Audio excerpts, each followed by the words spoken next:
বাইজিদ রহমতুল্লাহ আলাইহি মাথায় নিয়ে যখন নাকি বাড়িতে চলে যায়, বাড়িতে যাওয়ার পর ডাক দিয়া বলে, মা আমি তোমার বাইজিদ বাড়িতে আসলাম। বাইজিদ বাড়িতে যাওয়ার পর মা ডাক দিয়া বলে, আসো আমার সন্তান আসো। গিয়ে দেখে বাইজিদের মা তো অসুস্থ, বৃদ্ধ হয়ে গেছে, এমন অবস্থা দুনিয়া থেকে বিদায় নিয়ে নিবে। এমন সময় ডাক দিয়ে বলে, বাইজিদ আমি মাকে একটা চোখ পানি ওযু করার জন্য একটা নামাজের মুসল্লা বসায় দাও।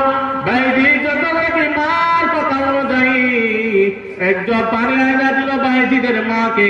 বাইজিদের মা ওযু করার পর নামাজ আদায় করে দুইটা হাত তুলে আল্লাহর কাছে ডাক দেয়া বলে, রে মালিক আমার সন্তান বাইজিদকে তুমি আলেম বানায়া দিলা।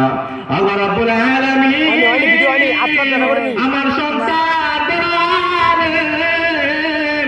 আমি চাই না আমার সন্তান আমি মার খেদমত আদায় করো, আমি চাই আমার সন্তান জমিনের বুকে ইসলামের কাজ প্রচার করুক।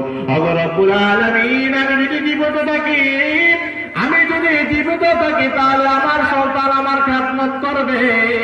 আল্লাহ রাব্বুল আলামিন আমি তোমার কাছে দোয়া করি গো মালিক, আমি মাকে তুমি দুনিয়া থেকে বিদায় নিয়ে নেন।